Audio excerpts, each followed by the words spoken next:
გოგა გამარჯობა, მოგესალმებით დღემშვიდობისა. ნამდვილად ვიმყოფებით ახლა თბილისის სახელმწიფო ეროვნული მუზეუმის ეროვნული სასახლის მუზეუმში, სადაც ძალიან საინტერესო გამოფენაა წარმოდგენილი და მინდა გითხრათ, რომ ეს მთლიანობაში 11 საგამოფენო სივრცეს აერთიანებს, თუმცა თქვენთვის დღეს შევარჩიე ერთი მათგანი, რომელიც მინდა რომ დაგათვალიერებინოთ.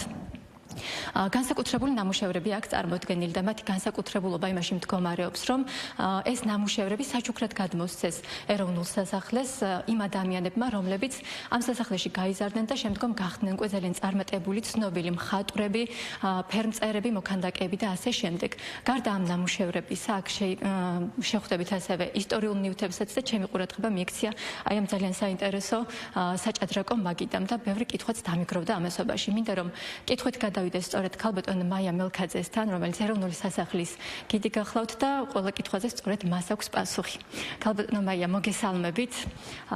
ეროვნული სასახლე რეაბილიტაციის შემდეგ დაუბრუნდა უკვე სამუზეუმო სივრცე დაუბრუნდა დამთვალიერებელს.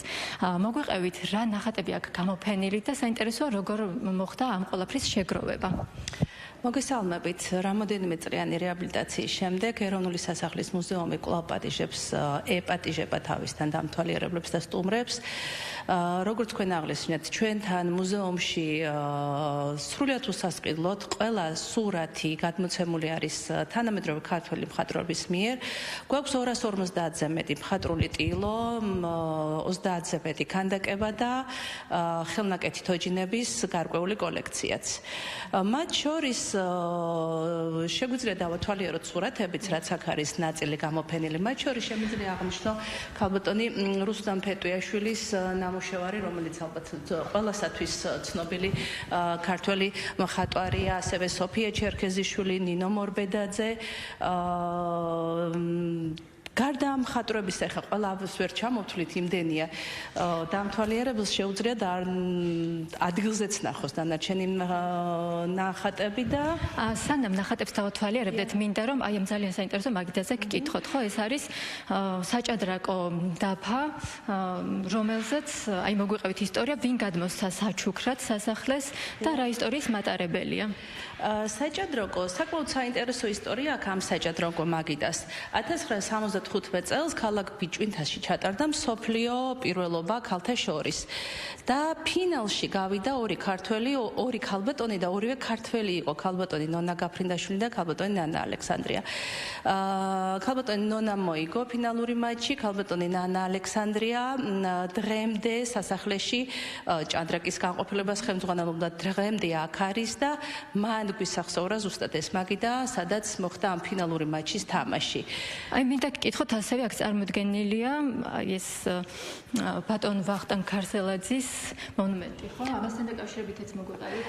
ბატონი ვახტანგ ქარსელაძე არის პიროვნება, რომელმაც როდესაც პიონერთა სასახლე იყო თავიდან 1951 წლის 2 მაისს, როდესაც გაიხსნა პიონერთა სასახლე, ბატონმა ვახტანგმა აქ ჩვენთან შენობაში სასახლეში დააარსა ჭადრაკის განყოფილება, ასე ვთქვათ და თვითონ ეს პიროვნება არის ყველა ქართველი ცნობილი მოჭადრაკის აღზრდელი და მასწავლებელი, მათ შორის ამ ორი ქალბატონისაც.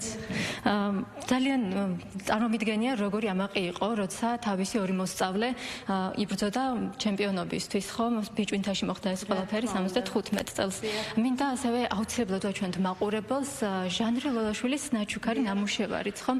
გადავიდეთ და თავისი წარწერაც ახლავს და ბატონი ჟანრიც სასახლელია, როგორც? დიახ, ბატონი ჟანრიც სასახლელია, რომელიც ძალიან დიდი, ასე ვთქვათ, სიხარულით დაგვთანხმდა, რომ სასახლესაც ქონოდა მისი ნახატი და აგრეთ წარწერაც კი გაუკეთა. პიონერთა სასახლეს ჩემი მოგზალებული ავტოგრაფიო, ასე რომ ეს ნახატიც საპატიო, ასე ვთქვათ, ადგილს იკავებს სასახლის მუზეუმში. როდესაც ესეთ თბილისის სიტყვებს ვკითხულობთ და თანაც ვხედავთ, რომ ესე მიუძღვნეს ეს ნამუშევრები უშურო პირველად სასახლეს გამოდის, რომ განსაკუთრებული დამოკიდებულებაც აქვთ ხომ სასახლეში გაზრდილ ადამიანებს თვითონ სასახლის მიმართ. თუმცა ასევე მინდა გკითხოთ იმის შესახებ, რა სივრცეებს მოიცავს თვითონ მუზეუმი, იმიტომ რომ მხოლოდ ეს სივრცე არ არის ხო მუზეუმის შემადგენლობაში. გარდა იმ ოთახებისა, რომელშიც ეს მხატვრული ტილოები არის წარმოდგენილი, ეროვნული სასახლის მუზეუმს აქვს ისტორიული ოთახები, რომელიც მათ შორის ყველაზე პირველი და მთავარი აღსანიშნავი რაც არის პირველი რესპუბლიკის დარბაზი, სადაც 1918 წლის 26 მაისს დამფუძნებელმა კრებამ ნოე ჟორდანიას მეთაურობით საქართველოს დამოუკიდებლობის აქტს მოაწერა ხელი. აგრეთვე გვაქვს რეზო თაბუკაშვილის ოთახი, არის თეთრი დარბაზი და აგრეთვე სარკეებიანი დარბაზი, რომელიც ძალიან დიდ აღფრთოვანებას იწვევს ყველა დამთვალიერებელში. გეთანხმებით, ჩემთვისაც ნამდვილად შთამბეჭდავია ხოლმე სარკეებიანი დარბაზი და ის ყველა დარბაზი, რომელიც მე შესაძლებლობა მქონდა დამეთვალიერებინა. მინდა რომ მაყურებელსაც შევახსენოთ, რომ რეაბილიტაციის შემდეგ სამუზეუმო სივრცე უკვე დაუბრუნდა დამთვალიერებელს. თუ დაგაინტერესებთ და სურვილი გექნებათ, რომ საკუთარი თვალით ნახოთ ეს სამუზეუმო სივრცე, შეგიძლიათ მოხვიდეთ კვირის განმავლობაში უშაბათის გარდა ნებისმიერ დღეს მუზეუმის სივრცე და კარი ღია დაგხვდებათ. მე კი მინდა რომ ბედნიერი დღე გისურვოთ და ამით დაგემშვიდობებით. ძალიან დიდი მადლობა მარიამ, უღრმესი მადლობა. მეც სასახლელი ვარ და სიამოვნებით დავათვალიერებ ყველაფერსაც არის გამოფენილი და შეიძლება რამე ექსპონატი თუ ვნახე სახლში ჩემს მიერ შექმნილი წიგნი მაინც გადავსცე ჩემი საჩუქრად სასახლეს, იმიტომ რომ ძალიან მიყვარს და მახსენდება როგორც საუკეთესო წლები მან გატარებული. უღრმესი მადლობა მარიამ ნოზაძე, ჩვენ კი რამოდენიმე წუთში დაგიბრუნდებით მცირე საანონსო ჭრის შემდეგ. დაგველოდებით.